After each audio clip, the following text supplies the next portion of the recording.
Baiklah, ya, sebelum kita masuk kepada materinya, seperti biasa, kita senantiasa membaca ayat-ayat Al-Quran, supaya bacaan Al-Quran itu adalah bisa merasuk di dalam sanubari kita ini.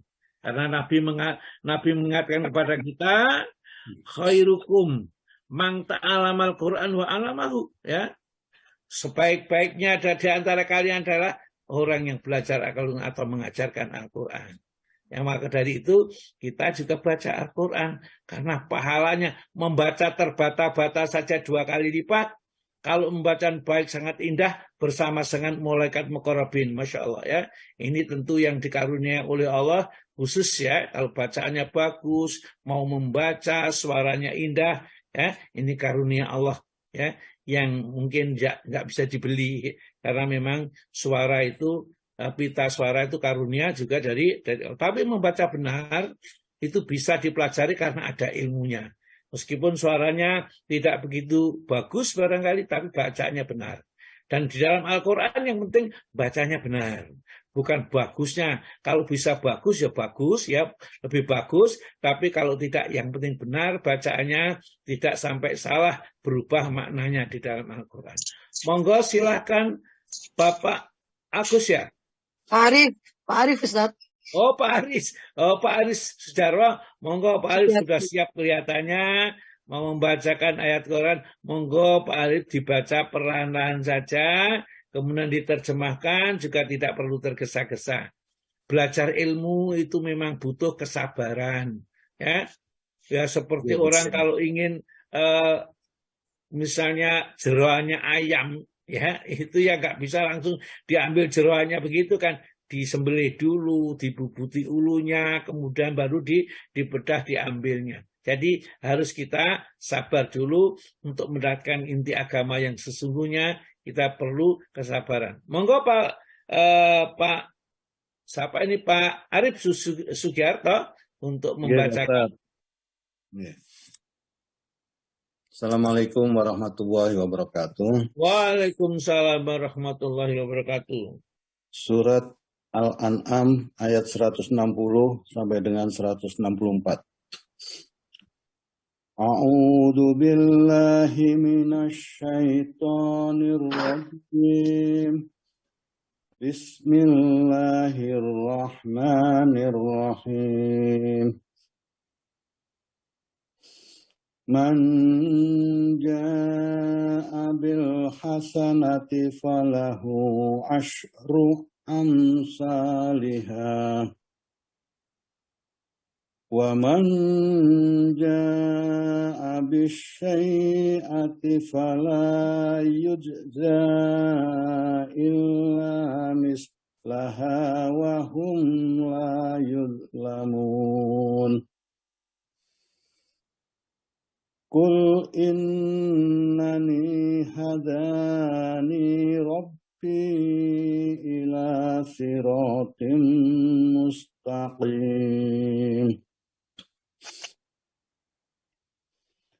Dinan qiyaman millata Ibrahim hanifah.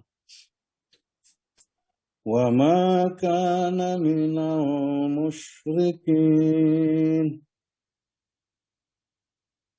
Qul inna salati wa nusuki wa mahyaya wa mamati lillahi rabbil alamin. La syarika lah. Wa bidzalika umirtu wa ana awwalul muslimin. Qul aghayrallahi abghi rabban wa huwa rabbu kulli syai' wa la taksibu kullu nafsin illa 'alaiha. Wala taziru waziratun wizra ukhra.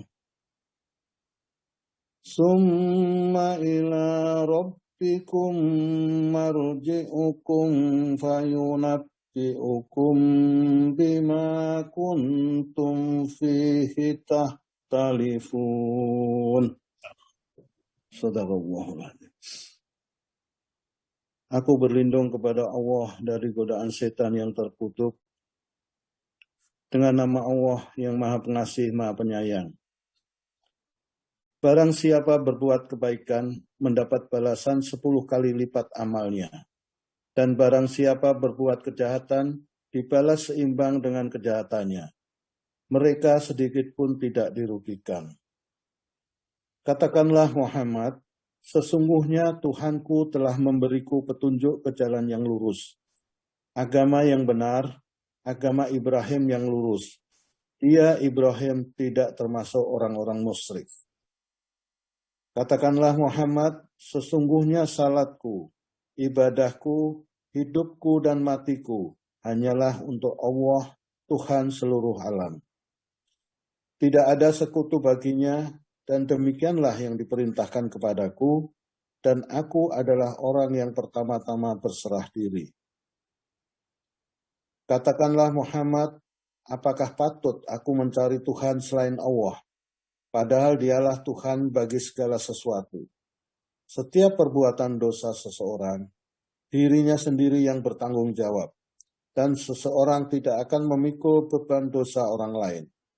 Kemudian kepada Tuhanmu lah kamu kembali, dan akan diberitahukannya kepadamu apa yang dahulu kamu perselisihkan. Shadaqallahul. Alhamdulillah, ya. Terima kasih, ya. Luar biasa sekali hasil binaan polesan, ya, dari ustadz-ustadz kita yang ahli-ahli dalam bidang membaca Al-Quran. Monggo, saya kok ada beberapa orang yang biasanya ikut taksin, ikut baca. Kalau awal-awal ini kok akhir-akhir itu tidak banyak kelihatan, ya. Mungkin ibu-ibu siapa ya tidak saya sebut namanya, mungkin ngerasa kok nggak kelihatan bacanya. Biasanya sering baca nggak kelihatan. Jangan bosan-bosan, terus saja belajar, ya. Belajar karena memang tidak akan pernah ada ruginya, dan belajar itu tidak akan terbatas pada umur, ya. Barangkali kita merasa sudah tua atau mungkin bagaimana. Kalau mungkin tidak bisa, paling tidak kita memperhatikan, ya, kemudian menirukan sendiri, diulang-ulang sendiri. Nanti itu pun juga akan menghasilkan hasil yang luar biasa. Baiklah Bapak dan Ibu sekalian, ya. Sebenarnya saya sarankan pada murid, judulnya apa hari ini?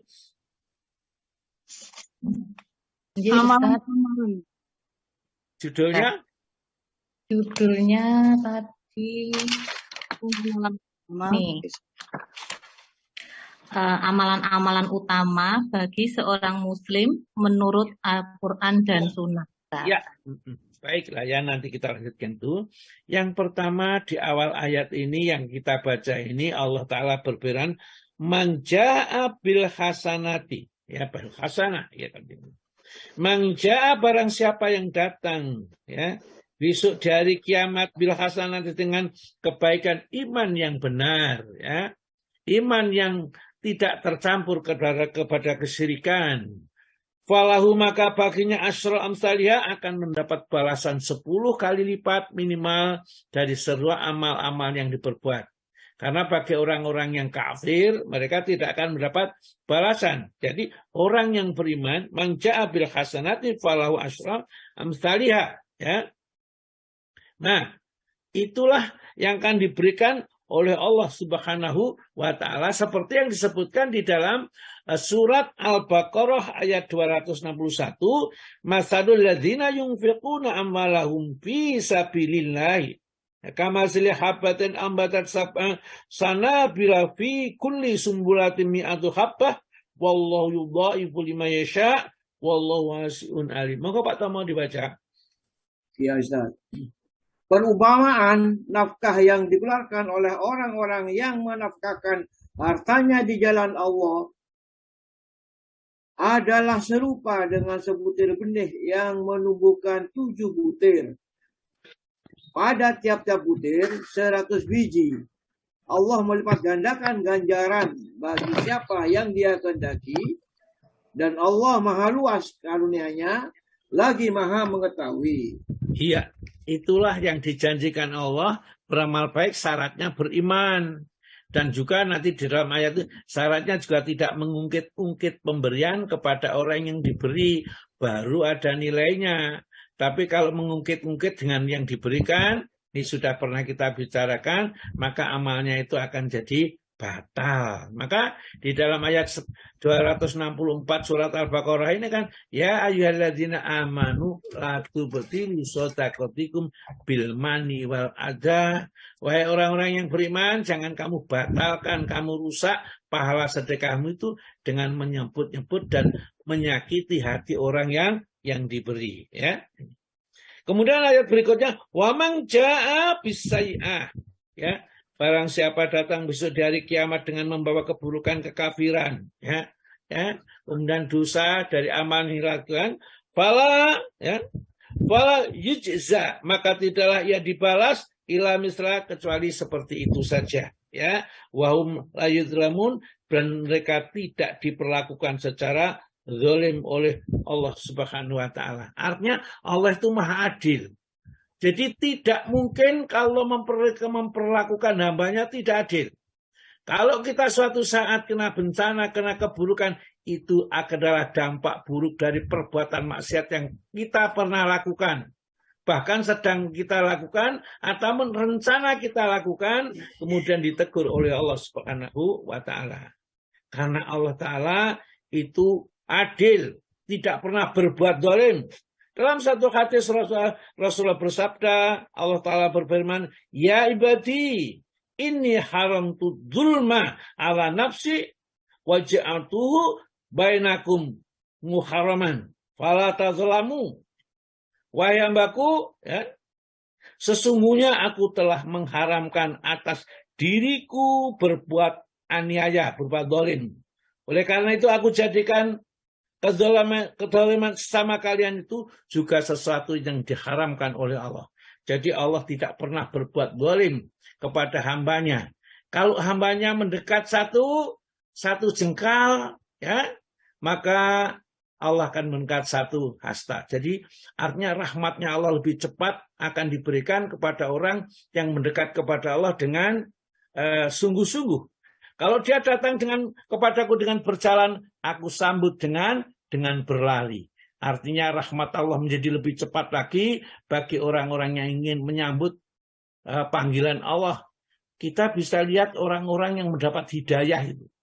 Begitu hidayah masuk, mulai senang baca Quran, mulai senang sholat, berjamaah, senang ta'lib. Kesenangan itu ditambah oleh Allah Ta'ala. Ada pengajian di jauh-jauh, kita didatangi saja. Saya masih ingat di awal-awal saya dulu, asalnya tidak pernah ngaji, tidak pernah memperdulikan apapun. Begitu sedikit saja dibukakan oleh Allah Ta'ala senang ngaji, maka besoknya tambah senang. Datang di Bubutan, Mauspati, di Kampel, terus setiap pagi. Ditarik sama Allah Ta'ala.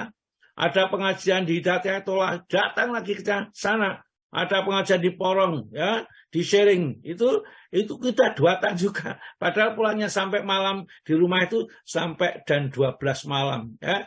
Itu baru sampai di rumah. Di Hidayatullah itu saya pernah ikut sana, ya, sholat di sana, sholat malam itu dengan teman saya ajak ini, pulang sampai jam 3, hampir subuh bulan Ramadan, akhirnya bukanya di warung di tengah jalan. Ya, ini kalau sudah ditarik oleh Allah Ta'ala, ya, orang itu kita tidak bisa berbuat apa-apa. Ada kebaikan ditantarkan ke sana, kemudian diberikan ini dan seterusnya.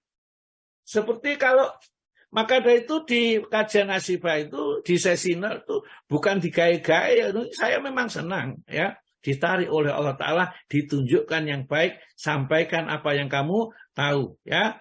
Mudah-mudahan dengan kamu menyampaikan, kamu bisa mengamalkan nantinya. Meskipun pada saat itu mungkin belum bisa mengamalkan dengan sempurna. Sampaikan saja.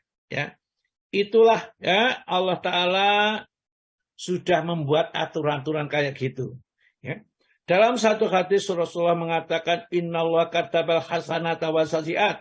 Sesungguhnya Allah Ta'ala itu telah mencatat, menetapkan kebaikan-kebaikan dan keburukan-keburukan. Faman hamma bi hasanatin. Barang siapa sudah meniat sungguh-sungguh akan berbuat suatu kebaikan, falam malha, dan ia tidak sempat melaksanakannya, ya. Kata bahwa lahu indahu hasanatun kamilatan, ya. Hasanatan kamilatan ini. Hasanatan kamilatan. Barang siapa yang berniat untuk mengerjakan suatu kebaikan, kemudian dia tidak bisa mengerjakan itu, ya, karena memang sesuatu halangan barangkali, maka sudah dicatat oleh Allah kebaikan, satu kebaikan yang sempurna. Ya. Kita mau sedekah, ya, membawakan bantuan untuk gempa misalnya di Garut, tiba-tiba belum sampai ke sana, truknya guling atau dirampok orang tengah jalan, kita sudah mendapat pahala yang sempurna. Bahkan yang kita tadi titip-titip tadi sudah dapat pahala yang sempurna meskipun belum sampai di tempatnya itu. Fa'in huwa, ya, hamma biha, kata bahamlahu ingdahu. Barang siapa yang kemudian berniat untuk mengerjakannya dan sampai mengerjakannya, dan melakukan ingdahu asra hasanatin, bagi mereka ada 10 kebaikan yang akan diberikan oleh Allah kepadanya, ila sab'i mi'atin dhi'bin, sampai 100 kali berlipat-lipatnya, ila atafan fi kasiratin, sampai berlipat-lipat ganda. Waman hamma bisayi'atin, barang siapa yang kepingin atau ada niat untuk melakukan suatu perbuatan buruk, falam ya'malha, namun ia tidak kerjakan perbuatan buruk itu karena takut kepada Allah tentunya, karena sadar bahwa siksa Allah sangat keras. Kata bahwa indahu hasanatan, maka Allah mencatat baginya satu kebaikan. Jadi ada orang, saya misalnya berniat untuk membunuh orang atau mungkin mengambil hartanya orang, tiba-tiba sudah berjalan mau berangkat, tiba-tiba ada rasa takut di dalam hatinya kepada Allah, nggak jadi membunuh, nggak jadi mencuri, barangkali nggak jadi selingkuh umpamanya, ya, maka ditulis satu kebaikan dengan sempurna, ya. Jadi kalau orang mau mengerjakan kebaikan, niat tapi nggak jadi, keburukan niat tapi nggak jadi, ditulis satu kebaikan. Tapi kalau itu dikerjakannya, kata Nabi kita, dia mendapatkan balasan 1 lawan 1. Jadi satu keburukan dibalas dengan satu keburukan. Ini adalah tentunya merupakan rahmat Allah yang besar yang diberikan kepada umat ini. Niat saja kebaikan sudah dicatat, niat keburukan tidak boleh dicatat. Bahkan dalam satu hadis, malaikat raqib dan atid itu yang mencatat kebaikan dan keburukan. Kalau orang itu mau mengerjakan keburukan, ya, mau melakukan keburukan, tidak boleh dicatat dulu. Jangan dicatat dulu. Bahkan baru saja mengerjakan, jangan kesusu dicatat, ya. Kenapa? Barangkali dia nanti bertobat. Kalau sudah sesaat mereka tidak tobat, baru dicatat satu keburukan. Itulah karunia Allah yang diberikan kepada hamba ini untuk supaya umat ini nanti menghadap Allah tidak banyak dosa yang dilakukannya. Ya. Kalau dia tidak melakukan, kemudian hapuslah, ya, tidak kamu jadi menuliskannya. Tapi kalau niat mau berbuat baik, niat untuk berhaji, sudah nabung, dapat berapa? 1 juta. Ya. Tiba-tiba dia meninggal dunia sebelum dia berangkat haji, maka dia sudah mendapat pahala haji dengan sempurna, lengkap dengan tawafnya, dengan sa'inya, dengan wukufnya, lempar jumrah, semuanya mendapat pahala yang sempurna. Kalau dia sudah niat tetapi tidak terlaksana karena ada kendala atau halangan. Jadi misalnya sekarang niat haji, lu haji itu 35 tahun, padahal umurnya sekarang sudah 60 tahun. Waduh, nggak nutut ya, sudah nggak usah putus asa, tetap aja niat. Kalau memang kalau takdirkan kita bisa haji, entah bagaimana caranya karena Allah Maha Kuasa. Kalau tidak ditakdirkan, kita sudah mendapat pahala haji yang sempurna dan Islam kita sudah dianggap sempurna oleh Allah Subhanahu wa taala. Namun syaratnya tentunya kita memang betul-betul niat itu sudah diwujudkan dengan perbuatan. Dengan niat saja tapi tidak buka tabungan haji, ya sama saja. Itu belum niat namanya. Ya. Nah, kita lanjut ayat 161. Qul innani hadani rabbi ila siratin mustaqim. Qul katakanlah wahai Rasul, innani sesungguhnya aku, hadani rabbi, Allah telah memberi petunjuk kepadaku ila siratin mustaqim, ke dalam jalan yang lurus Islam. Ya, kita jadikan orang Islam. Dinan qaiman, agama yang lurus, milata Ibrahim, ya, agamanya Ibrahim yang dianut oleh Ibrahim, yang dikerjakan oleh Ibrahim dan anak cucunya, hanifan yang lurus, wa makana minal musyrikin, dan Nabi Ibrahim itu tidak termasuk kepada hamba-hamba yang musyrik. Karena dia mengakui orang-orang Jazirah Arab itu dia agamanya milata Ibrahim, agamanya Nabi Ibrahim, agama Yahudi, ada yang Nasrani, ada yang agama musyrik. Ya, dia mengaku, dia menyadari orang musyrik itu menganggap bahwa malaikat-malaikat itu putri-putrinya Allah. Orang Yahudi menganggap Uzair itu adalah anaknya Allah, ya, karena hafal Taurat dia hafal, ya, anaknya Allah. Sedangkan orang Nasrani menganggap Nabi Isa itu adalah putranya Allah, ya. Sedangkan Nabi Ibrahim dia adalah bebas dari kesyirikan. Ya, dan anak keturunannya yang beragama Islam juga bebas dari kesyirikan juga. Oleh karena itulah semua niatkan apa yang kita kerjakan itu semata-mata karena Allah. Qul katakanlah, inna sholati, sesungguhnya sholatku yang aku kerjakan itu, wa nusuki, dan ibadahku termasuk ibadah kurban yang diselenggarakan di hari raya kurban ini, wa mahyaya, dan hidupku, wa mamati, dan matiku, lillahi rabbil alamin, pasrah manut semata-mata karena perintah Allah. Dikerjakan sholatnya, ibadahnya, hidup matinya siap, ya, mengikuti aturan agama yang diturunkan oleh Allah, yakni agama Islam. Jadi oleh karena itu mengantarkan jenazah, memasukkan jenazah ke dalam liat, itu juga tanah liang lahat, itu juga harus sesuai dengan aturan syariat. Nah, kita tidak boleh, ya, sama dengan yang lain. Misalnya jenazah dibakar, misalnya, ya, kita tidak boleh, ya, atau dihanyutkan ke laut, ya tidak boleh kalau masih ada tempat yang digunakan untuk menanam jenazah itu di muka bumi, tidak boleh, harus mengikuti sunnah, karena menanam jenazah atau mengubur jenazah itu termasuk ibadah, ya. Ikuti ibadah itu seperti yang dicontohkan oleh Nabi kepada kita. Inna sholati, sesungguhnya sholatku, wa nusuki, dan ibadahku, wa mahyaya, dan hidupku, wa mamati, dan matiku, lillahi rabbil alamin, semata-mata, ya, untuk Allah atau karena Allah Tuhan semesta alam. La syarika, tidak ada sekutu, ya, lahu baginya. Jadi aku tidak mempersekutukan Allah, ya. Allah itu tidak ada sekutu baginya. Wa bidzalika umirtu, dan demikian aku diperintahkan, wa ana awalul muslimin, dan akulah yang pertama-tama sekali untuk menjadi seorang yang muslim. Jadi semuanya karena Allah, ibadah kita, sholat kita, puasa kita, seluruh aktivitas kita hanya karena kepada Allah, dan jangan sampai mempersekutukan Allah di dalam beribadah kepadanya. Ya. Di dalam surat Kahfi, surat nomor 18, ayat 110, ya. Surat Kahfi, surat nomor 8. Moga Pak Tomo dibaca, Pak Tomo. Ya, Ustaz.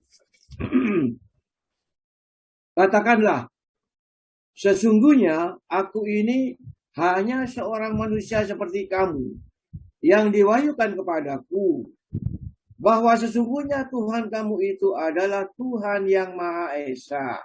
Barang siapa berharap perjumpaan dengan Tuhannya, maka hendaklah ia mengerjakan amal yang soleh, dan janganlah ia mempersekutukan seorang pun dalam beribadah kepada Tuhannya.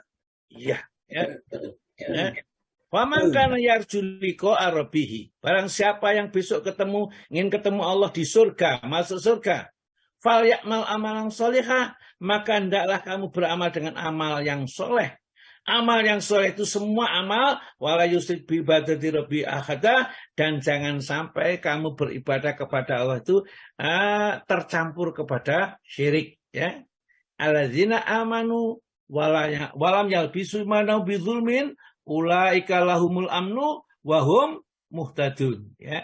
Sesungguhnya orang-orang yang beriman, yang imannya tidak kecampuran syirik, maka mereka itu dijamin keamanan dan akan senantiasa diberi petunjuk oleh Allah Ta'ala. Ya. Ayat yang berikutnya ini, ya. Kul, katakan wahai Rasul, aghairallahi abghi rabban. Apakah pantas kamu mengambil Tuhan selain Allah? Ya.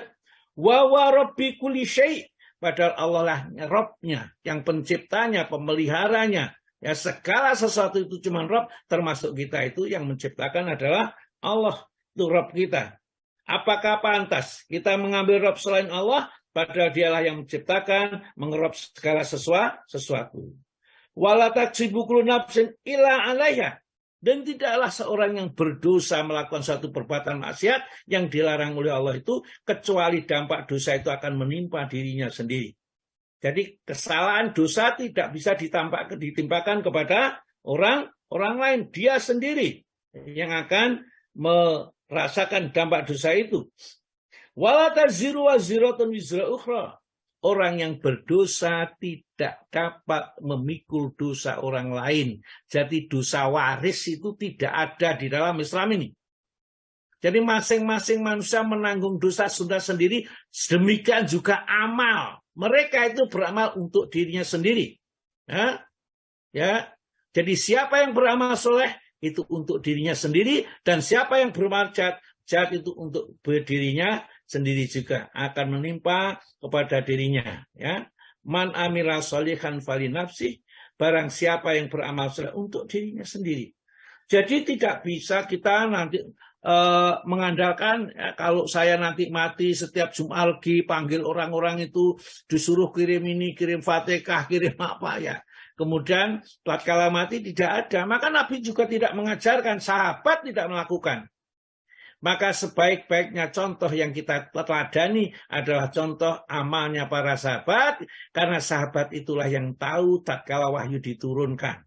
Ya. Kita tidak usah membuat cara-cara baru di dalam ibadah itu, karena ibadah itu sudah sempurna, ya, yang diturunkan, yang diajarkan Nabi kepada kita.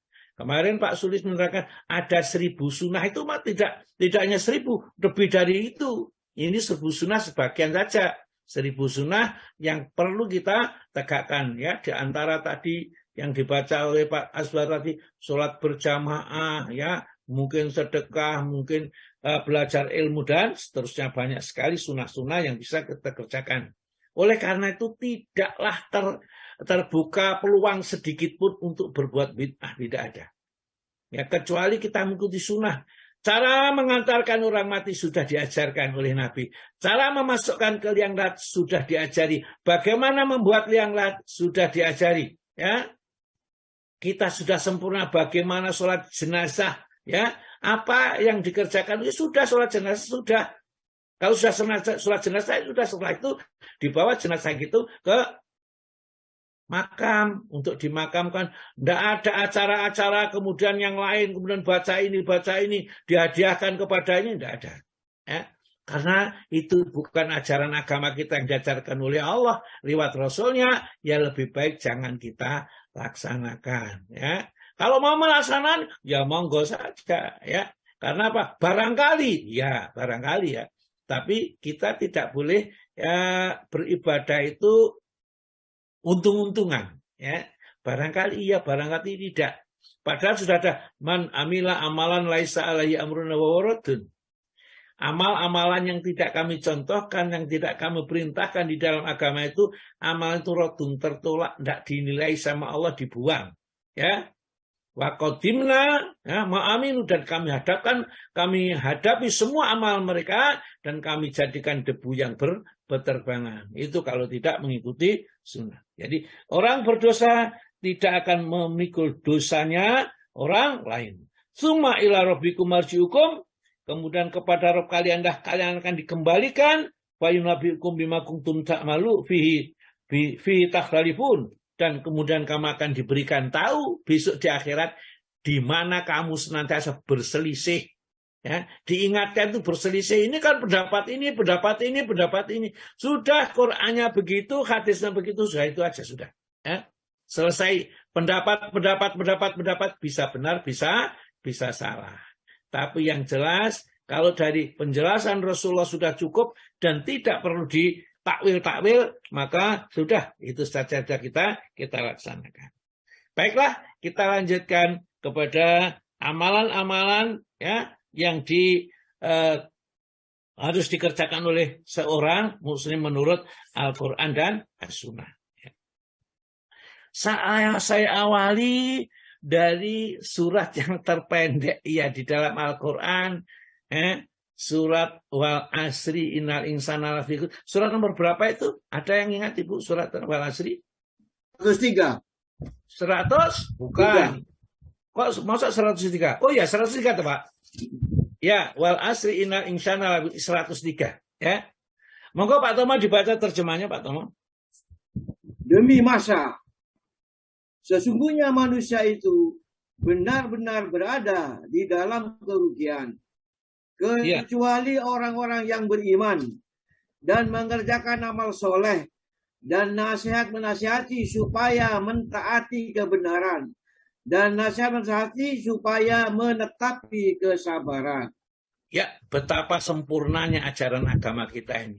Satu surat yang pendek saja sudah bisa mengatur dunia. Itu kalau bukan firman Allah, ya tidak akan mungkin bisa. Satu surat yang pendek, Allah mengingatkan kita semua manusia, ya. Wal asri, demi masa. Orang ada matan demi waktu asar, waktu matahari sudah hampir tenggelam. Ya. Demi masa.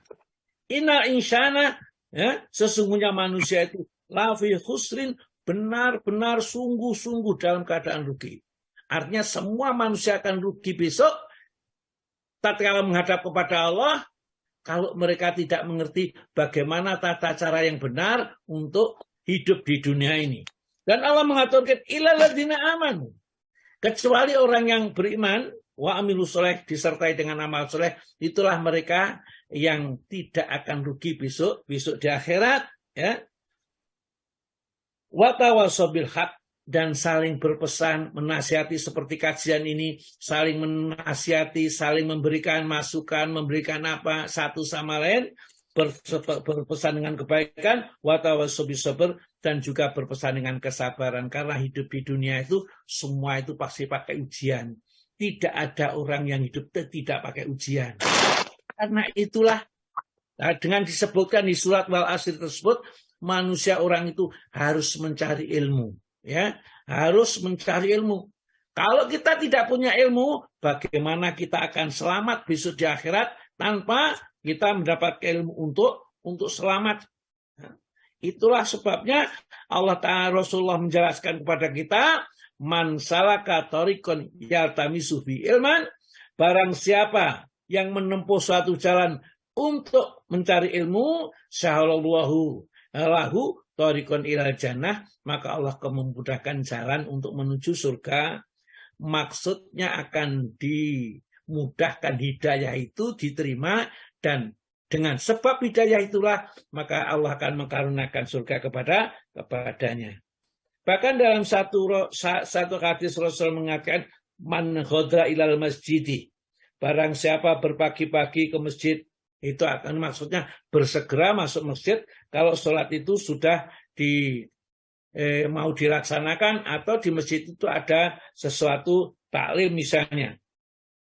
Man ghada ilal masjidi la yuridu ilal ayya'lama khairan, tidaklah dia mengendaki tatkala masuk masjid itu kecuali akan mempelajari suatu kebaikan, ayu alimahu, atau mengajarkan suatu kebaikan, karena lahu keajin hajin, ya, taman, ya, hajatuhu, kecuali dia itu akan mendapat pahala baginya haji yang sempurna, haji yang sempurna dikerjakannya.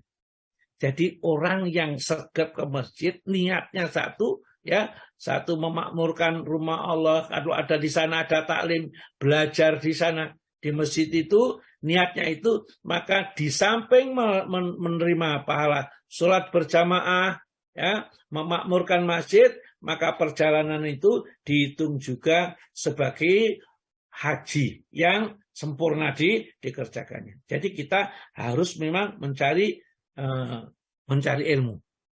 Nah, dalam kehidupan keseharian yang perlu kita perhatikan amal kita ini, niatkan semua amal yang kita kerjakan karena Allah, ya, seperti tadi inna sholati wa nusuki wa mahyaya wa mamati lillahi rabbil alamin. Jangan sampai juga la syarika lahu wa bidzalika umirtu wa an awal muslimin. Jangan sampai amal ibadah yang kita kerjakan itu sampai terkotori niat-niat yang bukan karena Allah.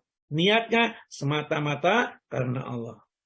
Di dalam kitab Arba'in An-Nawawiyah, ya, kitab ini hadis yang nomor 1. Hadis yang nomor 1 kitab Arba'in, hadis nomor 1. Monggo Pak Tomo dibaca hadisnya, terjemahnya saja, hadis nomor 1. Ya. Segala perbuatan ditentukan dengan niatnya. Monggo Pak.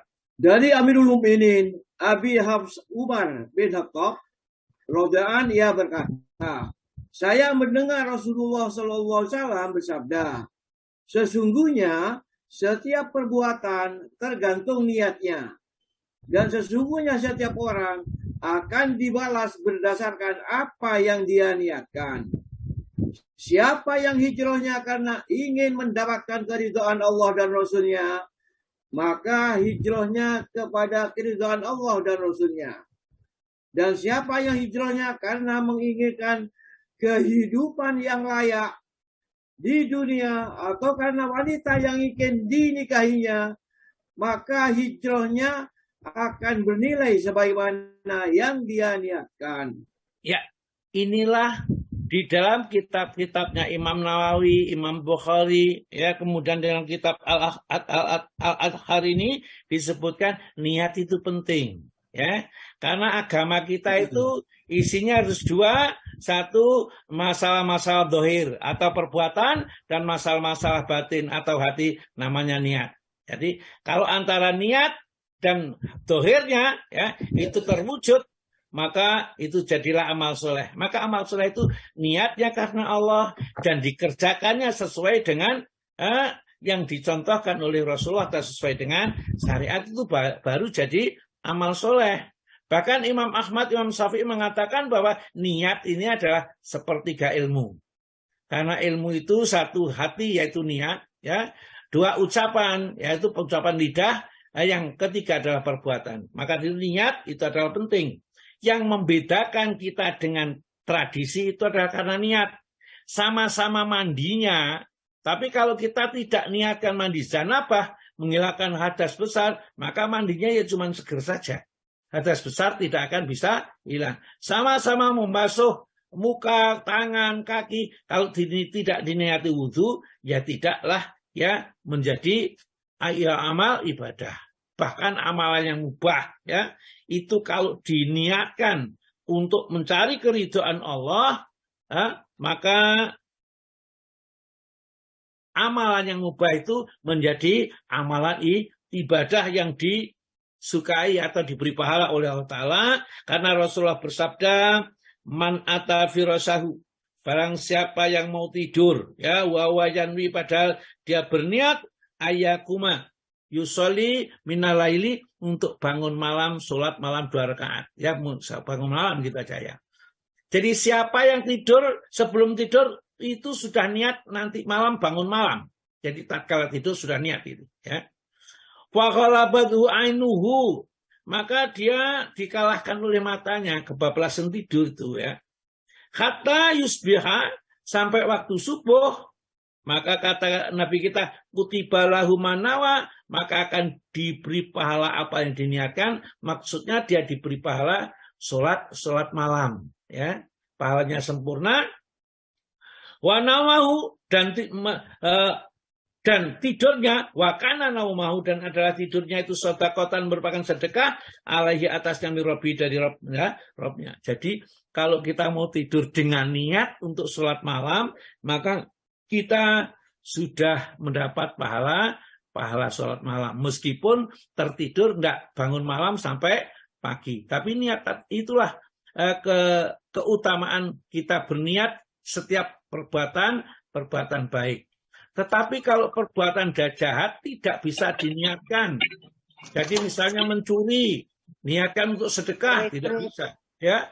Jadi tidak ada niat untuk perbuatan-perbuatan yang maksiat, tidak bisa diniatkan. Yang berikut, yang kedua adalah amalan seorang mukmin. Kita itu setiap saat harus mempunyai pemikiran dakwah untuk menyampaikan agama Islam itu kepada seluruh, ya, yang kita jumpai. Ya. Kalau orang-orang Kristen itu dia mengatakan kita jadikan domba-domba di muka bumi sebagai murid-muridnya Yesus, barangkali begitu. Meskipun ayatnya itu ayat yang palsu saja, mereka percaya dan diamalkan. Apalagi kalau kita mempunyai Al-Quran yang kita memang disuruh oleh Allah Ta'ala ud'u ila sabili rabbika bil hikmah. Kita disuruh mengajak semua saja yang kita jumpai untuk masuk ke dalam jalannya Allah, masuk ke agama Islam itu bil hikmah, dengan cara yang bijaksana, wal mau'izatil hasanah, dengan cara yang sangat baik, ya. Ini disebutkan di dalam surat An-Nahl surat 16 ayat 125. Monggo Pak, kalau mau. 125, Pak. Ya, surat 16.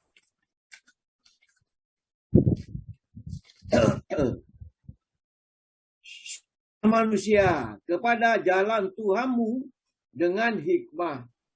Maksudnya ialah perkataan yang tegas dan benar yang dapat membedakan antara yang hak dengan yang batil.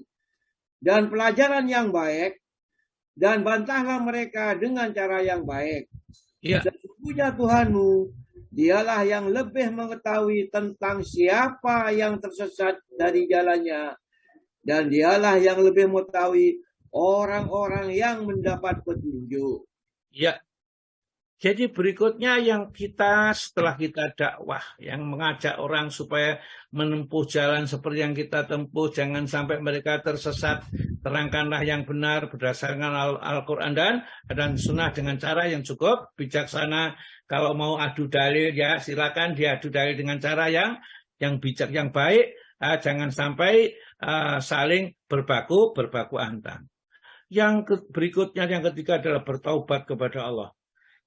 Seorang muslim, amal yang termasuk harus diutamakan adalah senantiasa kembali kepada Allah Subhanahu wa taala. Tatkala tergelincir kepada perbuatan-perbuatan maksiat, kembali kepada Allah. Caranya bagaimana? Caranya tinggalkan perbuatan maksiat itu, pelajari Al-Quran yang baik, disebutkan di dalam surat Az-Zumar, surat nomor 39, ayatnya adalah ayat yang ke-54 dan 55. Monggo Pak. Dan kembalilah kepada Tuhanmu dan berserah dirilah kepadanya sebelum datang azab kepadamu, kemudian kamu tidak dapat ditolong lagi.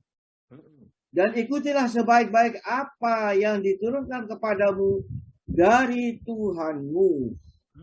Sebelum datang azab kepadamu dengan tiba-tiba, sedangkan kamu tidak menyadarinya.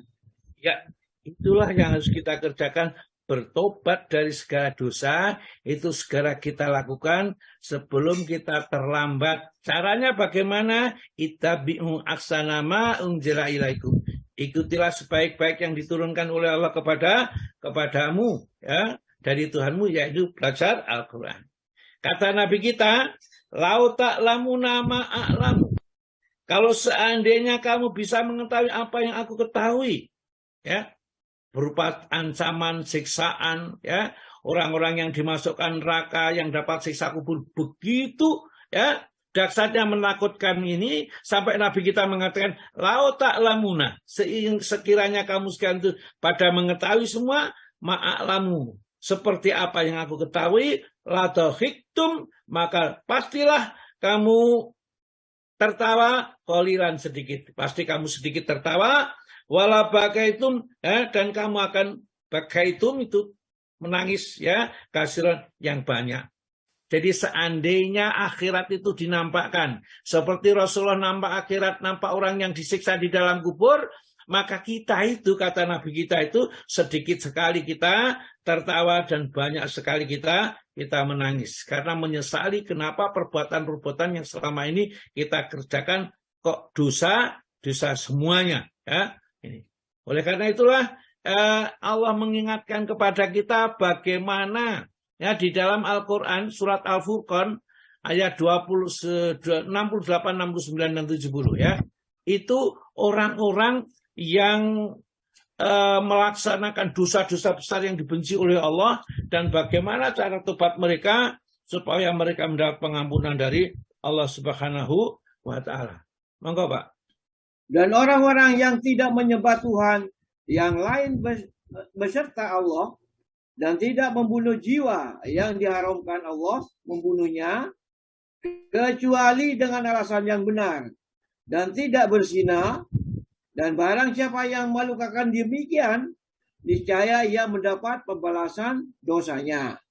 Jadi ada 3 dosa besar yang susah sekali tobatnya dan itu harus bertobat secara khusus ya. Karena 3 dosa besar itu yang menyebabkan manusia yang tidak bisa tertawa nanti di akhirat. Ya, kesedihannya luar biasa karena balasan dosa ini adalah balasan yang sangat menakutkan sekali. 1 syirik, 2 membunuh, 3 berzina. Ya, 3 dosa ini adalah dosa-dosa yang diancam oleh Allah di ayat yang ke-69. Monggo ayat ancamannya, monggo Pak. Yakni akan dilipat gandakan azab untuknya pada hari kiamat. Dan dia akan kekal dalam azab itu dalam keadaan terhina. Iya, ya, itu ya, kekal terhina, dilipat-lipat gandakan terus 3 dosa besar yang sangat dibenci oleh Allah Ta'ala. 1 syirik, 2 membunuh, 3 berzina. Kemudian ayat 70, untung ada 70 Pak. Kecuali orang-orang yang bertobat, beriman dan mengerjakan amal soleh, maka kejahatan mereka diganti Allah dengan kebajikan. Iya. Dan adalah Allah yang Maha Pengampun, lagi Maha Penyayang. Ya. Jadi kalau kita sudah bisa bertobat kembali kepada Allah karena sadar bahwa kita akan kembali kepada Allah, kemudian amalan berikutnya yang harus kita perhatikan adalah berzikir kepada Allah dikala hendak tidur, ya. Zikir hendak tidur, kemudian zikir pula di waktu bangun tidur. Rasulullah bersabda, karena Nabi sallallahu alaihi wasallam adalah Nabi sallallahu alaihi wasallam idza akhadha madja'ahu minal laili, kalau Rasulullah di suatu malam hendak tidur, ya, waktu yadahu, maka dia meletakkan tangannya tahta khodahi, ya. Nah, khodihi bukan khodai ya, khodihi. Suma yakulu, diletakkanlah tangan kanannya di bawah pipinya, ya, miring begitu. Kemudian dia berdoa. Jadi orang Muslim itu mestinya kalau tidur ya berdoa ini, mestinya ini ya.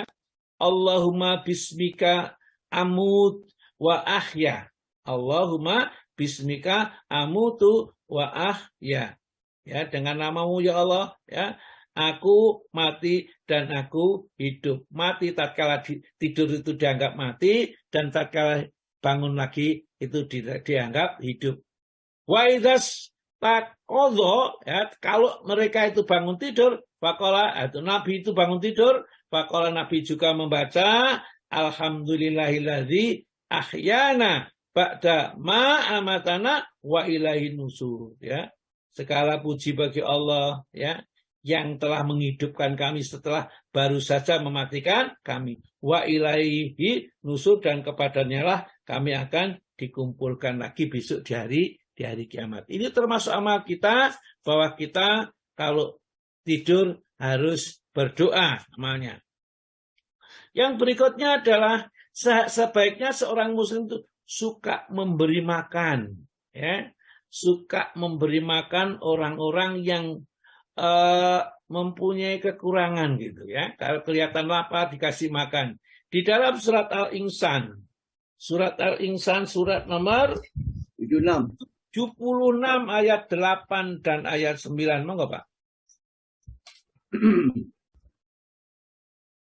Dan mereka memberikan makanan yang disukainya kepada orang miskin, anak Ya. yatim, dan orang yang ditawan. Ya. Sesungguhnya kami memberi makanan kepadamu hanyalah untuk mengharapkan keridhaan Allah. Kami tidak menghendaki balasan dari kamu dan tidak pula ucapan terima kasih.